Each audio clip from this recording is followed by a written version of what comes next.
हे guys, good morning, good evening, good afternoon, जब भी आप लोग ये लेक्चर को देख रहे हो। देखिए, सीए फाउंडेशन में हमारा एक टॉपिक है लॉ में, लिमिटेड लाइबिलिटी पार्टनरशिप एक्ट। हालांकि एग्जाम के हिसाब से इसका जो वेटेज है वो लगभग 3 to 6 मार्क्स के आसपास का है, लेकिन इस बार उसमें काफी सारे अमेंडमेंट्स हैं, तो उन सारे अमेंडमेंट्स को सम अप करके हम लोग यहाँ पर पूरा लिमिटेड लाइबिलिटी पार्टनरशिप एक्ट जो है उसको डिस्कस करने वाले हैं। ठीक है, और इसको हम लोग 2 या 3 पार्ट के अंदर कंप्लीट करेंगे, ताकि जितना जितना पोर्शन आप लोग बहुत बढ़िया तरीके से क्लास वाइज पढ़ते हैं वो बिल्कुल यहां से पढ़ पाए, समझ पाए। तो इसी टारगेट को लेकर के आइए हम लोग स्टार्ट करते हैं लिमिटेड लाइबिलिटी पार्टनरशिप एक्ट 2008।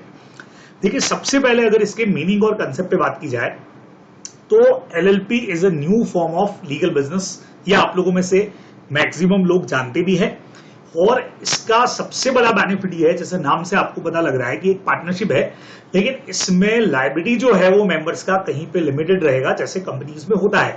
यानी एक तरह से आप लोग ये बोल सकते हैं कि ये एक कॉम्बो है, एक मिक्सचर है, किसका, कंपनी का भी एज वेल एज पार्टनरशिप का भी, जो हम आगे भी पढ़ने भी वाले हैं।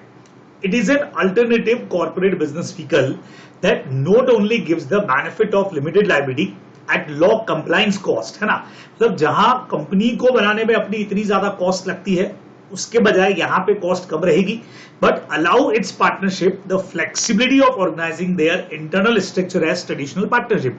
लेकिन साथ में जैसे पार्टनरशिप के अंदर होता है कि ज्यादा रूल्स रेगुलेशन टफ नहीं होते और बहुत फ्लेक्सिबिलिटी रहता है, हाँ, जो ट्रेडिशनल पार्टनरशिप का तरीका है, तो बिल्कुल वो यहाँ पे फॉलो हो सकता है। ठीक है, the LLP is a separate legal entity, जैसे कंपनी में होता है, and while the LLP itself will be liable for full extent of asset liabilities of the partner will be limited. तो बहुत सिंपल है, जो एसेट है वो एलएलपी के नाम पे रहेंगी, तो बट ऑब्वियस है लायबिलिटीज भी एलएलपी ही बियर करेगी, और यहाँ पे पार्टनर्स का जो लायबिलिटी है, जैसा कंपनीज में मेंबर्स का होता है, वैसा रहेगा लिमिटेड। तो आप कह सकते हो, जैसे मैंने कहा, एक हाइब्रिड है दोनों का। तो कैसे काम करेगा, बस वही सारे लॉज, वही सारे प्रोविजन हम इस पूरे एक्ट के अंदर पढ़ने वाले हैं। LLP is an alternative corporate business form that gives the benefit of limited liability of a company, जैसा अभी आपको मैंने कहा, और साथ में इसमें मिल जाती है फ्लेक्सिबिलिटी ऑफ अ पार्टनरशिप। ठीक है, since LLP contain elements of both corporate structure as well as partnership form structure, और इसीलिए जो भी आपको मैंने लाइन बोली थी, जो कई बार एग्जाम के अंदर आ भी जाती है, यार ये दोनों का हाइब्रिड है बिटवीन कंपनी एंड पार्टनरशिप, तो कई बार ये लाइन एग्जाम में आ जाती है। ये इसको आपको समझाना है, तो ये पूरा पैराग्राफ जो स्टार्टिंग से अब तक मैंने बोला वो आप लोगों को समझाना चाहिए। अब एलएलपी इस डेट से एप्लीकेबल हुआ, यहाँ पे इतने सेक्शन है, इतने स्केड्यूल्स हैं, ये सब चीजें कॉमन सी बात है जो आप लोगों को यहाँ बस एक बार ध्यान दे देनी है, एग्जाम में आने लायक नहीं, क्योंकि यहाँ पे अपने एमसीक्यू क्वेश्चंस नहीं आ रहे, डिटेल क्वेश्चंस आने वाले हैं। चलिए जी, तो ये तो इसका बेसिक पार्ट हुआ कि ये दोनों का कॉम्बिनेशन रहेगा, एक तरफ पार्टनरशिप का, और इसीलिए मेरा सजेशन भी आपको ये रहेगा कि जब भी आप एलएलपी का लेक्चर तैयार करें, उससे पहले आप लोगों ने पार्टनरशिप और कंपनी को अच्छी तरह से पढ़ा हुआ है, तो ही आप एलएलपी को पढ़ें, तो आप लोगों को बहुत इजीली सारे के सारे प्रोविजन समझ में आने वाले हैं। चलिए, तो बात को हम लोग आगे बढ़ा देते हैं बच्चे लोगों, एकदम सीधा सीधा सा। और अभी हमारा पॉइंट, हमारे पास जो पॉइंट आ रहे हैं उसमें कई सारी डेफिनेशंस दे रखी है।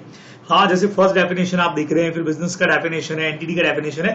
तो हम लोग कैसे पढ़ने वाले हैं, हम सारी डेफिनेशंस को एक बार में नहीं करने वाले हैं। जहां जिस पॉइंट की हमको रिक्वायरमेंट लगेगी, वहां वो डेफिनेशन उठा करके हम लोग यहां से काम में ले लेंगे। ठीक है ना। तो एट प्रेजेंट अपने को कौन सी डेफिनेशन पढ़ लेनी चाहिए, फिलहाल सबसे पहले हम लोग पढ़ लेते हैं बच्चे लोगों, हाँ, सेक्शन 2N वाली जो डेफिनेशन अपने को दे रखी है, लिमिटेड लायबिलिटी पार्टनरशिप क्या होती है ना। तो सारी डेफिनेशन जहां जिसकी जरूरत होगी वहां से हम चीजों को पढ़ते जाएंगे, ध्यान में रखिएगा। तो यहां पे हमारे पास में क्या लिखा है, देखिए, limited liability partnership means a partnership formed and registered under this act.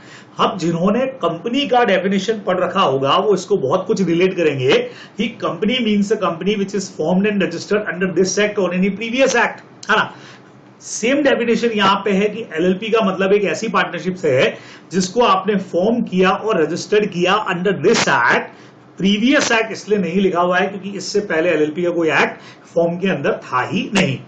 Second number बढ़िया चीज, जिन लोगों ने पार्टनरशिप भी पढ़ी है वो सब जानते हैं कि पार्टनरशिप का इनकॉर्पोरेशन या रजिस्ट्रेशन नेसेसरी नहीं होता है ना, कंपल्सरी नहीं होता है, वो तो वॉलंटरी होता है।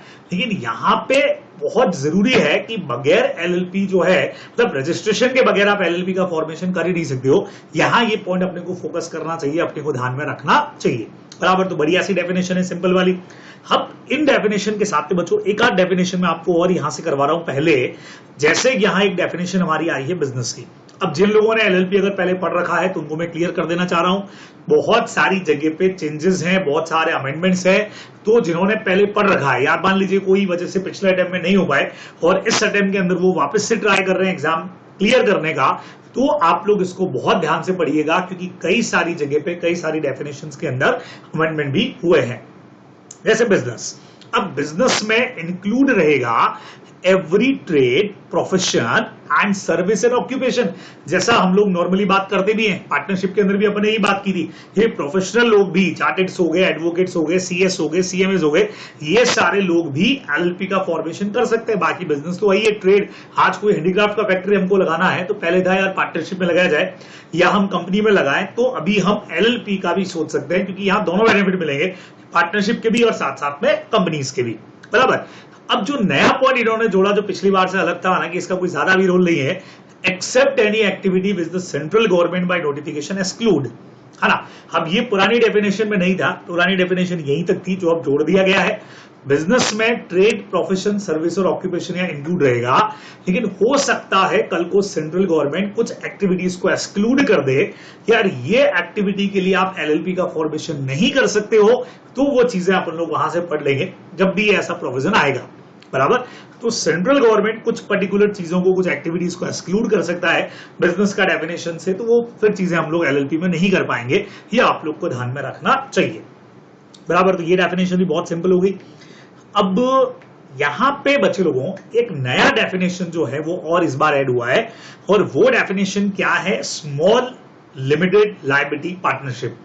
हमारा टॉपिक है लिमिटेड लायबिलिटी पार्टनरशिप, और यहां इन्होंने एक वर्ड जोड़ दिया स्मॉल लिमिटेड लायबिलिटी पार्टनरशिप, जो यहां से आप लोग देख सकते हैं।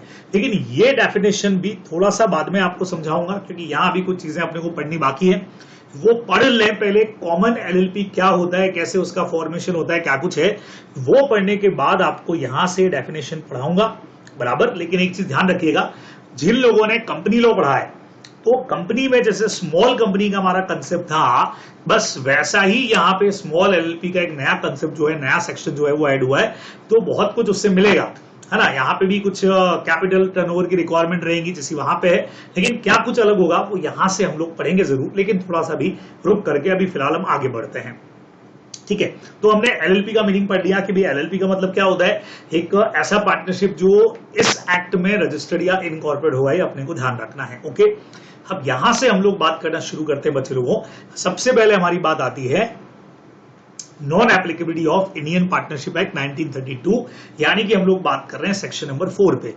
अब इन्होंने लिखा सेव एज अदरवाइज प्रोवाइडेड, मतलब अगर किसी जगह पे कुछ और कहा हुआ है तो वो फॉलो कर लेंगे, उसको छोड़ के यहां क्या लिखा है, the provision of Indian Partnership Act 1932 shall not apply to LLP. बच्चों प्रोविजन समझना, इन्होंने क्लियर बोल दिया कि वैसे तो ये एक पार्टनरशिप है, लिमिटेड लायबिलिटी पार्टनरशिप है, लेकिन हमारे इंडियन पार्टनरशिप एक्ट 1932 के जो प्रोविजंस हैं वो एलएलपी पर अप्लाई होने वाले नहीं है। अच्छा, अब ये जो लाइन थी ना आगे, सेव एज अदरवाइज प्रोवाइडेड, मतलब अगर कहीं पे इसी एक्ट के किसी सेक्शन ने लिख दिया यार यहां पे आप पार्टनरशिप एक्ट फॉलो कर लो, तो कर लेंगे, जब तक एक्ट नहीं गए तब तक इंडियन पार्टनरशिप एक्ट 1932 उसका कोई भी प्रोविजन यहां पे अप्लाई नहीं होने वाला है। ये आप लोग मेनली ध्यान में रखने वाले हो, क्लियर, बराबर बात समझ में आया आप सबको। तो हम सीधा सीधा से बोलेंगे कि भैया इंडियन पार्टनरशिप एक्ट के प्रोविजंस इस एक्ट पर, इस एलएलपी पे नहीं लगेंगे, लेकिन कहीं भी हमारा ये खुद ही कह दे कि यार पार्टनरशिप का ये प्रोविजन यहां अप्लाई कर दो तो कर देंगे, अदरवाइज करने वाले नहीं है, क्लियर एकदम से। चलिए आगे बढ़ते हैं बच्चे लोगों, और अगली डेफिनेशन बहुत शानदार वाली हमारे सामने आती है, सेक्शन नंबर 5, यानी कि इधर पार्टनर्स कौन होंगे। तो डेफिनेशन कहती है partner in relation to a LLP means any person who becomes a partner in the LLP accordance with the LLP agreement। यानी यहां LLP के पार्टनर से मतलब ऐसे पर्सन से होगा जो LLP एग्रीमेंट के थ्रू हमारे यहां बनेगा पार्टनर, ठीक है। तो अपने पास एक वर्ड क्या है बच्चों, LLP एग्रीमेंट, और यहां पे डेफिनेशन में हमारे पास ये रहा LLP एग्रीमेंट। तो मैंने आपको कहा ना, पढ़ने का ये तरीका हमारा बेस्ट रहेगा कि जहां जिस डेफिनेशन की जरूरत होगी वहां पे वो डेफिनेशन हम लोग साथ में पढ़ लेंगे, तो एक साथ सारी डेफिनेशन पढ़ने का लोड भी हमारे सर पे आने वाला नहीं है। तो आइए यहां से देखते हैं इन्होंने क्या बोला। It means any return agreement between the partners of the LLP or between the LLP and its partner which determine the mutual rights and duties of the partner and their rights and duties in relation to that LLP। समझना भाई, जैसे partnership agreement होता है या जैसे किसी company के articles होते हैं ना, तो यहां जैसे मेनली इसको कनेक्ट किया है इन्होंने, जैसे हम लोगों का पार्टनरशिप एग्रीमेंट होता है बिल्कुल वैसे ही। तो ये एक तरह का रिटर्न एग्रीमेंट होगा, किसके बीच में होगा, एलएलपी के पार्टनर्स के बीच में और एलएलपी के बीच में होने वाला है, जहां पे सारे पार्टनर के राइट्स क्या क्या होंगे, उनकी ड्यूटीज क्या क्या होंगी, वो सब लिखी हुई है रिटर्न में, उसको हम लोग बोलते हैं एलएलपी एग्रीमेंट, बराबर। और यहां क्या बोला था, पार्टनर बनने का तरीका क्या, any person who becomes a partner in the LLP according with the LLP agreement, यानी जो पर्सन एग्रीमेंट के थ्रू किसी भी एलएलपी में एज ए पार्टनर आएगा, वही पार्टनर, वही पर्सन माना जाएगा पार्टनर, बराबर। तो इसका मतलब एग्रीमेंट के थ्रू ही आपको आना पड़ेगा और कोई आने का तरीका इसके अंदर नहीं है। अब आगे क्या बोला, कौन बनेगा, उसके लिए कुछ बातें यहां पे बोलिए बच्चों। एनी इंडिविजुअल, सेक्शन 5, देखो ये जो डेफिनेशन थी ना, ये तो सेक्शन 2 क्यू की थी, और मेन जो डिटेल आपको दे रखी है वो सब सेक्शन 5 में दे रखी है। देखिएगा, एनी इंडिविजुअल, अब इंडिविजुअल कौन हुआ भाई, आपके और मेरे जैसा बंदा इंडिविजुअल, ठीक है, बराबर, जो नेचुरल पर्सन है, और अ बॉडी कॉर्पोरेट। अब बॉडी कॉर्पोरेट का मतलब फिलहाल थोड़ा सा अगर बोलूं तो आप कंपनी से भी ले सकते हैं, लेकिन अभी बात करूंगा इसके ऊपर डिटेल में। तो कोई भी इंडिविजुअल या बॉडी कॉर्पोरेट, फिलहाल समझ लीजिए, इंडिविजुअल का मतलब हो गया नेचुरल पर्सन और बॉडी कॉर्पोरेट का मतलब हो गया artificial person, may be a partner in LLP, बराबर। बहुत सिंपल हो गया।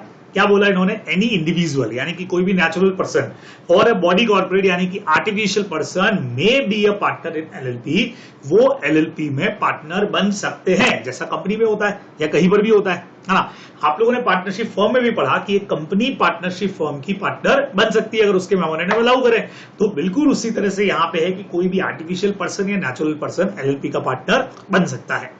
अब एक वर्ड यहां यूज हुआ है बॉडी कॉर्पोरेट, और जब हम लोग डेफिनेशंस देख रहे थे तो हमारी डेफिनेशन के अंदर भी एक वर्ड था बच्चे लोगों, ये रहा बॉडी कॉर्पोरेट। तो आइए यहां से इसको पढ़ेंगे, हालांकि इसको भी अभी कंप्लीट नहीं पढ़ रहे हम लोग, ये भी अपने को पढ़ना है फिलहाल यहीं तक। मैंने कहा ना, जहां जब जब जिसकी जरूरत होगी हम तब तक वो पॉइंट पढ़ने वाले हैं ना, इसको बिल्कुल इस तरह से सिस्टमैटिकली करेंगे। तो इन्होंने क्या बोला, बॉडी कॉर्पोरेट का मतलब क्या होता है बच्चों, मैंने आपको बोल ही दिया, बॉडी कॉर्पोरेट का मतलब एक आर्टिफिशियल पर्सन है। और इसमें क्या बोला, it means a company as defined in the section 220 of the Companies Act. बहुत बढ़िया भाई, बॉडी कॉर्पोरेट का मतलब एक तो हमारी कंपनीज एक्ट वाली कंपनी, उसके अलावा और क्या क्या इंक्लूड है, एक दूसरी एलएलपी जो इस एक्ट में रजिस्टर्ड हो, या ऐसी एलएलपी जो आउट ऑफ इंडिया रजिस्टर्ड हो, या ऐसी कंपनी जो आउटसाइड ऑफ इंडिया रजिस्टर्ड हो, जिसको हम लोग फॉरेन कंपनी के नाम से जान रहे थे। ये आप लोग को ध्यान में रखना चाहिए। डज नॉट इंक्लूड वाला पॉइंट अभी पढ़ने का जरूरत नहीं है बच्चे लोगों, जहां जरूरत होगी मैं आप लोगों को बता दूंगा। मीन्स अगर मैं आपसे बात करूं कि यार ये जो वर्ड अपना है बॉडी कॉर्पोरेट, ये बॉडी कॉर्पोरेट में क्या क्या चीजें हो सकती है बच्चे लोगों। सबसे पहले तो मैं लिख देता हूं यहां पे कंपनी, ठीक है। दूसरे नंबर पे मैंने यहां पे लिख दिया है एलएलपी, बराबर। अब कंपनी कौन सी वाली हो सकती है, वेदर इन इंडिया में रजिस्टर्ड हो या ये रजिस्टर्ड हो आउट ऑफ इंडिया, बराबर। सेम उसी तरह से बच्चे लोगों, एलएलपी भी कौन सी वाली, वेदर इंडिया में रजिस्टर्ड है या आउट ऑफ इंडिया रजिस्टर्ड है, ये सब लोग कहलाएंगे बॉडी कॉर्पोरेट, ठीक है। और अभी जो अपन ने पढ़ा वो कंसेप्ट यही कह रहा है कि किसी भी फर्म, किसी भी एलएलपी में अगर पार्टनर बनना है तो या तो कोई इंडिविजुअल बन सकता है यानी कि नेचुरल पर्सन, या बन सकता है बॉडी कॉर्पोरेट। बॉडी कॉर्पोरेट का मतलब ये जो 4 कैटेगरीज मैंने यहां से बनाई है, उनमें से कोई भी पार्टनर बन सकता है एलएलपी का, ये आप लोग को ध्यान में रखना चाहिए। इतना डेफिनेशन अपने को अभी तक यहां से पढ़ना है, इससे आगे भी नहीं बढ़ना है। चलिए वापस से आपको लेके आता हूं पार्टनर्स की डेफिनेशन पे। अब इसका मतलब, ये वाली चीज अभी पढ़ेंगे, लेकिन इसका मतलब एक चीज हो गई बच्चों समझना। सपोज करिए कि मैं एक ऐसी एलएलपी बनाने की कोशिश करता हूं, जैसे यहां पे मैंने बनाया फर्स्ट केस है ना। इस फर्स्ट केस में अब एक चीज आपको और क्लियर कर देता हूं, बीच के अंदर आपको पढ़ा देता हूं मैं अगला सेक्शन जो कहता है every LLP shall have at least 2 partners. यानी हर एलएलपी में कम से कम कितने लोग होने चाहिए, कम से कम 2 पार्टनर्स होने चाहिए, वो यहां पे लिखा हुआ है। आइए वापस से आते हैं। तो मतलब एक एलएलपी हमने ऐसी बनाई जहां पे 2 लोग हैं, एक है मिस्टर ए नेचुरल पर्सन, एक है मिस्टर बी नेचुरल पर्सन। तो लॉ कहता है भी बिल्कुल ये परमिसिबल रहेगा, आप इस तरह का एलएलपी का फॉर्मेशन बिल्कुल कर सकते हैं, है ना। मान लेते हैं एक सेकेंड एलएलपी में और बनाने जा रहा हूं, जहां पे एक तरफ है ए लिमिटेड, एक कंपनी है, दूसरी तरफ भी एक कंपनी है बी लिमिटेड। तो क्या ये परमिसिबल होगा? हाँ जी बिल्कुल ये भी परमिसिबल होगा, क्योंकि कोई भी कंपनी जो है वो एलएलपी की पार्टनर बन सकती है, बराबर। मान लेते हैं एक थर्ड सिचुएशन मैंने और क्रिएट किया, जहां पे एक तरफ है मिस्टर ए, एक नेचुरल पर्सन है, फिर एक और पार्टनर में हमने ए लिमिटेड को ले लिया, बराबर। और तीसरे में हमने ये जो फर्स्ट वाली एलएलपी बनाई थी एलएलपी 1, इसको पार्टनर बना दिया। तो क्या ये भी परमिसिबल रहेगा? जी हाँ, ये भी परमिसिबल रहेगा, क्योंकि एलएलपी के पार्टनर में इंडिविजुअल और बॉडी कॉर्पोरेट दोनों आ सकते हैं। अब बॉडी कॉर्पोरेट का मतलब कंपनी और एलएलपी, फिर चाहे वो इंडिया में रजिस्टर्ड हो या इंडिया के बाहर, उससे कोई फर्क पड़ने वाला नहीं। ये आप लोग को ध्यान में रखना चाहिए, बराबर। अच्छा, बढ़िया चीज ये कि मिनिमम 2 पार्टनर होने चाहिए, लेकिन एट प्रेजेंट मैक्सिमम पार्टनर्स कितने होंगे एलएलपी में? कंपनी की ही तरफ से, जैसे कंपनी में होता है ना पब्लिक कंपनी में नो लिमिट, वैसे इधर भी मैक्सिमम पार्टनर्स के ऊपर किसी तरह का कोई लिमिट फिलहाल नहीं है। ये अपने को ध्यान में रखना चाहिए। क्लियर, बात समझ में आया? तो अगर मैं एक ऐसी एलएलपी खोलूं जहां पे बहुत सारे पार्टनर हो, एक तरफ एक पर्सन आ गया मिस्टर ए, फिर दूसरे में हमने एक कंपनी ले ली जो इंडिया में रजिस्टर्ड है, चलेगा? क्या कहते हो? फिर मान लेते हैं कि हमने एक और कंपनी यहां से ले ली है बी लिमिटेड, जो आउट ऑफ इंडिया रजिस्टर्ड है, सर ये भी चलेगा। फिर हमने एक एलएलपी ले लिया 1 जो इंडिया में रजिस्टर्ड है, फिर हमने एक एलएलपी 2 ले लिया जो आउट ऑफ इंडिया रजिस्टर्ड है। तो ये सारे लोग जो हैं वो एक एलएलपी के फॉर्मेशन में आ सकते हैं, ये सारे मिलकर के पार्टनर हो सकते हैं, क्योंकि ये सबका सब परमिसिबल है। ये आप लोग को ध्यान में रखना चाहिए। तो मेरे हिसाब से भी आप लोग समझ गए होंगे कि आखिर कौन बनेगा यहाँ पे पार्टनर। क्लियर, एकदम से एकदम फर्स्ट क्लास समझ में आ गया आप लोग को। चलिए आगे बढ़ते हैं। अगर तो अगला पॉइंट हमको बोलता है, however an individual shall not be capable of becoming a partner of LLP if, यानी कि अब यहां जो 3 पॉइंट्स अपने को दे रखे हैं वो यहां पे एलएलपी का फॉर्मेशन नहीं कर सकते। मतलब इंडिविजुअल लोगों में ये नहीं होने चाहिए, और ये आप लोगों के लिए नया बात नहीं है बच्चे लोगों। जैसे कि ऐसा बंदा जो अनसाउंड माइंड पर्सन है, बराबर, वो पर्सन, बट ऑब्वियस है कि वो पर्सन एज ए पार्टनर नहीं आएगा। या ऐसा बंदा जो इंसॉल्वेंट है, और मैंने आपको कहा था अनडिस्चार्ज इंसॉल्वेंट का मतलब क्या होता है? एक ऐसा बंदा जो अभी तक इंसॉल्वेंट से डिस्चार्ज नहीं हुआ। आप याद करो, जब हम लोग इंसॉल्वेंसी के बारे में बात करते तो मैंने आपको 2 चीजें बोली थी। एक बंदा जब इंसॉल्वेंट कोर्ट से डिक्लेयर होता है तो कोर्ट उसको एक सर्टिफिकेट देता है ना, और उस सर्टिफिकेट के अंदर एक पर्टिकुलर टेन्योर होता है, एक टाइम पीरियड होता है, और उस टाइम पीरियड के बाद में कोर्ट उसको एक वापस सर्टिफिकेट देता है जिसको बोलते हैं डिस्चार्ज, कि अभी तुम इंसॉल्वेंसी से डिस्चार्ज हो चुके हो। तो ये बंदा वो है जो अभी तक डिस्चार्ज नहीं हुआ है, यानी ये बंदा अभी तक इंसॉल्वेंसी बियर कर रहा है, तो वो पर्सन एलएलपी में पार्टनर नहीं बन सकता है। ठीक है, एकदम से आसान सी 2 बातें होंगी। अब हमारे दिमाग में एक और थॉट आया कि सर अनसाउंड माइंड में तो अपने वो भी पढ़ा था कि कभी बंदा दिमाग से सही होता है, कभी खराब होता है, हाँ पार्टली सही पार्टली गलत, तो उसमें कैसे होगा? कोई टेंशन नहीं है, यहां क्लियर बोल दिया अनसाउंड का मतलब वो पर्सन जिसको कोर्ट ने अनसाउंड बोल रखा है। तो जिस बंदे के पास कोर्ट का सर्टिफिकेट है कि सर मैं अनसाउंड माइंड हूं, तो जब तक वो सर्टिफिकेट उसके पास में है, एप्लीकेबल सर्टिफिकेट है, वो भी अनडिस्चार्ज अनसाउंड माइंड हो गया एक तरह से, वो बंदा इनकैपेबल रहेगा, वो एलएलपी का पार्टनर नहीं बन सकता है। क्लियर? सेम उसी तरह से अनडिस्चार्ज इंसॉल्वेंट भी नहीं बनेगा। तीसरे नंबर पर ऐसा बंदा जिसने अप्लाई कर रखा है कोर्ट में इंसॉल्वेंसी के लिए, है ना, और उसका एप्लीकेशन अभी तक पेंडिंग पड़ा हुआ है, यानी अभी तक वो डिक्लेयर नहीं हुआ इंसॉल्वेंट, लेकिन उसका एप्लीकेशन उसने लगा रखा और पेंडिंग पड़ा हुआ है, तो वो बंदा भी एज अ पार्टनर एलएलपी में नहीं आ सकता है। ये आप लोग को ध्यान में रखना चाहिए। क्लियर? मेरे ख्याल से ये पॉइंट आपको यहां पे एकदम से क्लियर हो जाना चाहिए कि आखिर कौन बनेगा पार्टनर और कौन नहीं बनेगा पार्टनर। ठीक है, अनसाउंड माइंड पर्सन जो कोर्ट से डिक्लेयर है, ऐसा इंसॉल्वेंट जो अनडिस्चार्ज है अभी तक, बराबर, जिसको इंसॉल्वेंसी से कोर्ट ने फ्री नहीं किया है, या ऐसा अप्लाई कर दिया है लेकिन उसका एप्लीकेशन अभी पेंडिंग पड़ा हुआ है, तो वो पर्सन भी यहाँ पे डिक्लेयर नहीं, वो पर्सन भी एज ए पार्टनर इंक्लूड नहीं होगा। ये आप लोग को ध्यान में रखना चाहिए। खत्म, बराबर से आगे बढ़ जाए बात पे। सेक्शन 6 बच्चे लोगों को अभी अपन ने पढ़ लिया कि एटलीस्ट 2 पार्टनर होने चाहिए, और यहीं पर एक बहुत जबरदस्त बात और बोली है, और ये जो पॉइंट आप लोग देख रहे हो ना, ये कंपनीज एक्ट का सेक्शन नंबर 3A जैसा है। हालांकि 3A CA इंटरमीडिएट में है, अभी आप लोगों के फाउंडेशन में था नहीं। मैं यहां से आपको समझाता हूं कि इस पॉइंट का मतलब क्या है। बहुत शानदार मतलब है, समझिएगा, अच्छा सेक्शन है।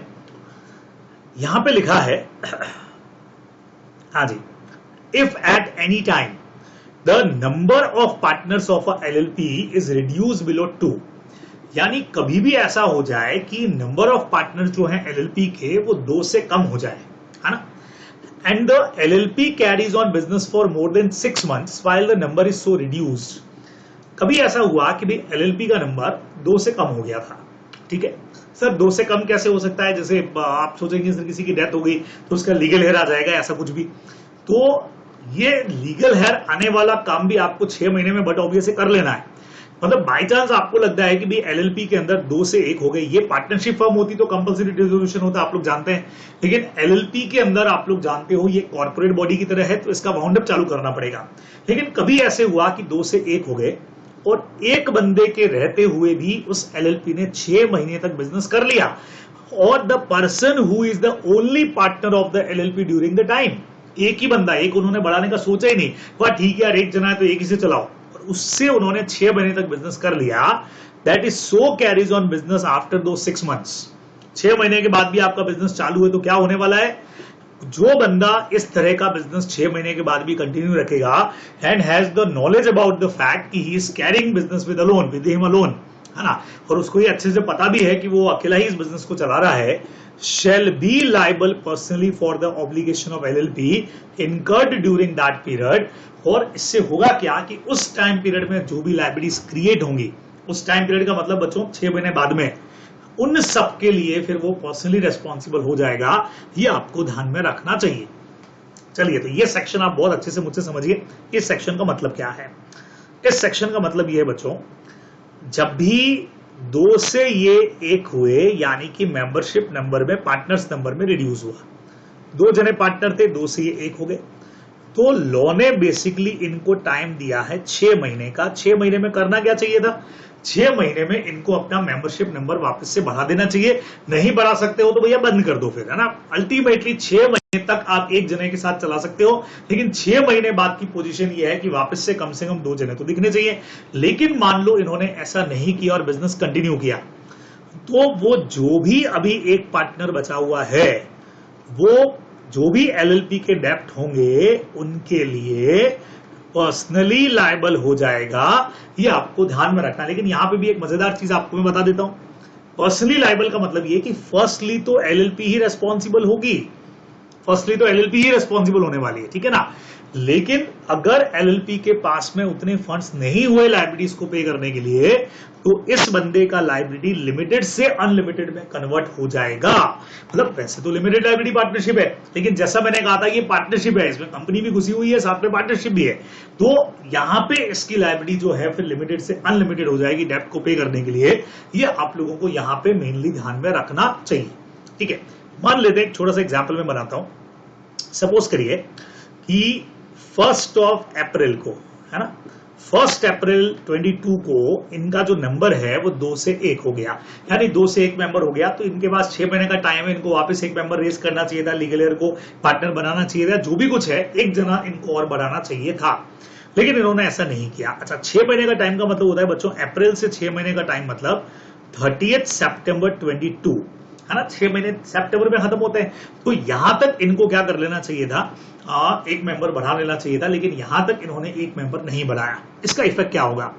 30 सितंबर के बाद जो लायबिलिटीज क्रिएट होगी बच्चों, सुनना, इन 6 महीनों के बीच में अगर कोई लायबिलिटी क्रिएट हो रही है ड्यूरिंग दिस टाइम पीरियड, उसके लिए कंपनी, सॉरी, LLP ही रेस्पॉन्सिबल है, और इसके पहले की जो भी लायबिलिटीज है उनके लिए भी LLP रेस्पॉन्सिबल है। लेकिन 30 सितंबर के बाद जो भी लायबिलिटीज क्रिएट होंगी, अगर मेंबरशिप नंबर नहीं बढ़ा है, तो वो जो सिंगल पार्टनर हमारा है, 1 पार्टनर, वो रिस्पॉन्सिबल होगा लायबिलिटीज के लिए, ये आप लोग को ध्यान रखना है। तो हुआ क्या मेरे इस एग्जाम्पल के अंदर, 1 अप्रैल 22 को ये 2 से 1 हो गए, 6 महीने तक इन्होंने कम नहीं किया, मतलब बढ़ाया नहीं वापस से, और 30 सितंबर के बाद भी बिजनेस को अकेले बंदे ने चालू रखा। उसके बाद क्या होता है, नवंबर 22 में जाकर के एलएलपी बैंक से 5 लाख रुपए का एक लोन लेती है, यानी 6 महीने का टाइम पीरियड खत्म होने के बाद, और बाद में एलएलपी इंसॉल्वेंट होती है और ये पेमेंट नहीं कर पाती है ना। फर्स्टली तो एलएलपी रिस्पॉन्सिबल होगी हर चीज के लिए क्योंकि सेपरेट लीगल एंटिटी है, लेकिन एलएलपी यहां पे इंसॉल्वेंट होती है और एलएलपी ये 5 लाख का पेमेंट नहीं कर पा रही है, फेलियर टू पे है, तो यहां पे इस एक बंदे का जो लायबिलिटी है वो अनलिमिटेड हो जाएगा और इसको पर्सनली ये अमाउंट चुकाना पड़ेगा, इस पर सूट फाइल हो जाएगा। ये अपने को ध्यान में रखना चाहिए। देखो आपको एग्जैक्ट लैंग्वेज यही कहती है, क्या बोला है देखो, shall be liable personally for the obligation of the LLP incurred during that period का मतलब 6 महीने बाद का जो पीरियड है, जब तक फॉर्म चली तब तक की बात हो रही है, ड्यूरिंग दैट पीरियड, ये अपने को ध्यान रखना है। अब किसी ने कहा सर ये 6 महीने के बीच की जो लायबिलिटी है मैं पहले लिख चुका हूं यहाँ पे, ड्यूरिंग दिस 6 मंथ्स, तो एलएलपी ही रिस्पॉन्सिबल होने वाली है। ये देखिए इन 6 महीनों के बीच के लिए, इनके पहले के लिए, लेकिन इसके बाद जो भी लायबिलिटी क्रिएट होगी उसके लिए फर्स्टली तो एलएलपी रिस्पॉन्सिबल है, और अगर एलएलपी के पास पैसा नहीं हुआ तो ये मेंबर पर्सनली रिस्पॉन्सिबल हो जाएगा। ये आप लोग को मेनली ध्यान में रखना चाहिए। क्लियर, बराबर से बात समझ में आया आप लोग को मेरा? तो ये हमारा पार्टनर का बहुत शानदार वाला, जबरदस्त वाला डेफिनेशन है जो आप लोगों को ध्यान में रखना चाहिए। ठीक है, चलिए अब बच्चे लोगों, अगली डेफिनेशन हमारी जो है वो बहुत जबरदस्त डेफिनेशन है डेजिग्नेटेड पार्टनर वाली, और मोस्ट इंपॉर्टेंट डेफिनेशन में से एक है। इस बार अमेंडमेंट भी हुआ है तो मुझे लगता है ये एग्जाम के हिसाब से बहुत इंपॉर्टेंट होने वाली है, लेकिन इसको आज की क्लास के अंदर मैं नहीं ले रहा हूं क्योंकि मोस्ट इंपॉर्टेंट चीज है। तो आज बहुत बेसिक हम लोग बात कर रहे हैं कि एलएलपी क्या होता है, इसका पार्टनर कौन होता है, ये कैसे दोनों के मिक्सिंग में काम करती है, तो इसको नेक्स्ट क्लास के अंदर हम लोग कवर करेंगे। आज आपके लिए एक छोटे से पॉइंट में ले लेता हूं, बहुत फटाफट वाला। एलएलपी की कुछ क्वालिटीज यहां पे दे रखी है, और बढ़िया चीज क्या है कि इसका क्वालिटी की मिक्सिंग रहेगा पार्टनरशिप का और साथ में कंपनी का। तो टोटली कई सारे पॉइंट वैसे तो आपको दे रखे, 15-16 पॉइंट दे रखे हैं आपको, इनमें से कोई भी 8-9 पॉइंट की भी जरूरत नहीं पड़ेगी, 7-8 पॉइंट याद करके जाइएगा। जैसे पहला आता है LLP is a body corporate, but obvious है सेपरेट लीगल एंटिटी होता है। ठीक है, इसमें आप सीधा लिख सकते हैं कि बॉडी कॉर्पोरेट क्यों है, क्योंकि आर्टिफिशियल पर्सन है और इस एक्ट के अंदर वो रजिस्टर्ड है। परपेचुअल सक्सेशन बच्चों कंपनी की क्वालिटी आप लोग जानते हैं, पार्टनरशिप में चेंज से, उनकी डेथ से, इंसिनिटी से इस पर कोई असर होने वाला नहीं है। लॉ क्रिएट करता है, इसको खत्म भी लॉ करेगा। सेम पॉइंट है, सेपरेट लीगल एंटिटी आप कंपनी में खूब लिखते हैं, एग्जैक्टली वही वाला पॉइंट आपको यहां लिखना है। खास बात देखो, म्यूचुअल एजेंसी जो पार्टनरशिप का पॉइंट है, लेकिन चेंज क्या, no partner is liable on the account of the independent और unauthorised action of other partner, thus individual partner are shielded from the joint liability created by another partner। तो हमने कहा कि sir यहां क्यों बोला है म्यूचुअल एजेंसी, समझना, all partner will be agent of LLP alone. तो आप लोग एग्जाम में पूरा लिखने की जगह ये लिख देना, म्यूचुअल एजेंसी उनकी आपस में नहीं है, लेकिन एलएलपी के वो एजेंट्स माने जाएंगे, बराबर से एलएलपी के लिए वो एजेंट होंगे और एलएलपी उनके लिए काम करेगी, उनके लिए रिस्पॉन्सिबल होगी, लेकिन no one partner can bind the other partner by his act, है ना। तो जो पार्टनरशिप फॉर्म वाला म्यूचुअल एजेंसी होता है वो यहां पे एप्लीकेबल नहीं होगा। इनका कनेक्शन सिर्फ ये एलएलपी के एजेंट से है और उसी के लिए रिस्पॉन्सिबल होंगे, एक पार्टनर दूसरे के लिए रिस्पॉन्सिबल नहीं होगा। वो पॉइंट अपने को यहां से ध्यान रखना है। अच्छा, यहाँ पे एलएलपी एग्रीमेंट होगा बच्चों, इसकी डेफिनेशन अपन पूरी पढ़ चुके हैं, तो बिल्कुल आप वो की वो लिख सकते हो। यहाँ पे अगेन आर्टिफिशियल पर्सन होता है, आपकी और मेरी तरह देखो बोला है यहाँ पे, नेचुरल पर्सन तो होता नहीं है। ये एग्जाम नहीं दे सकता, शपथ नहीं ले सकता, ओथ नहीं ले सकता, जेल में नहीं जा सकता, शादी नहीं कर सकता, डिवोर्स नहीं दे सकता, तो ये एक तरह का आर्टिफिशियल लीगल पर्सन है। कॉमन सी बात है, आप लिख सकते हो बच्चों। कॉमन सील का पॉइंट भी यहाँ पे आप लगा सकते हैं। देखो क्या लिखा है, एलएलपी भी आर्टिफिशियल पर्सन एक्ट करेगा अपने पार्टनर या डेजिग्नेटेड पार्टनर, जो कल की क्लास में पढ़ाने वाला हूं। LLP may have a common seal if it decided to have one, अगर डिसाइड करो तो कॉमन सील होगा, लेकिन यहां पे भी कंपनी की तरह कॉमन सील मैंडेटरी नहीं है, बराबर। It shall remain under the custody. अच्छा, it is not mandatory for LLP to have common seal. तो सर फिर वहां तो था कंपनी के अंदर की 2 डायरेक्टर साइन करेंगे, यहां कौन होगा, आ जाएगा भाई वो भी, लेकिन अगर सील है तो under the custody of some responsible officer and it shall be affixed in the presence of 2 designated partner. अब ये बार बार जो वर्ड आ रहा है ना डेजिग्नेटेड पार्टनर, कल की क्लास में होगा, इसका मतलब होता है लाइक डायरेक्टर्स होता है ना जैसे कंपनी में, वैसे ही ये लोग भी हैं। तो 2 लोगों की प्रेजेंस में सील लगेगी, अपने को ध्यान में रखना है। लायबिलिटी इनकी लिमिटेड होती है, सब कहां तक लिमिटेड होती है लायबिलिटी इनकी, जितना इनका कॉन्ट्रीब्यूशन है बच्चों। जैसे कंपनीज में कैपिटल होती है ना, वैसे यहां कल आ जाएगा ये वर्ड भी, वैसे यहां पे कंपनीज में जैसे कैपिटल होती है वैसे यहां पे होता है इनका कंट्रीब्यूशन। या पार्टनर्स में भी जैसे पार्टनरशिप के अंदर भी पार्टनर की कैपिटल होती है, वैसे यहां एक वर्ड लगता है कंट्रीब्यूशन, बस उतना ही इनका लायबिलिटी रहता है, उससे ज्यादा नहीं रहता। ठीक है। मैनेजमेंट कौन करता है इसके अंदर, डेजिग्नेटेड पार्टनर रिस्पॉन्सिबल होंगे। मैनेजमेंट सारे पार्टनर कर सकते हैं यहां पे भी, लेकिन लीगल कंप्लायंस के लिए सिर्फ और सिर्फ ये जो डीपी अपन पढ़ेंगे कल, डेजिग्नेटेड पार्टनर, वही रेस्पॉन्सिबल रहेगा। मिनिमम मैक्सिमम, मिनिमम 2 अपन लोग बात कर चुके हैं, मैक्सिमम के ऊपर इस वक्त में कोई लिमिट नहीं है, अपने को ध्यान में रखना है। ये भी प्रॉफिट्स के लिए काम करेंगे, तो प्रॉफिटेबल पर्पस के लिए होगा, नॉट फॉर प्रॉफिट के लिए नहीं होगा, अपने को ध्यान रखना है। तो मैं चाहूंगा इतने पॉइंट आप लोग करके जाएं।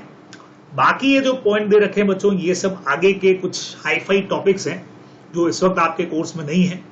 जैसे सेंट्रल गवर्नमेंट जो है वो एलएलपी के अफेयर्स के लिए इन्वेस्टिगेशन का ऑर्डर कर सकती है।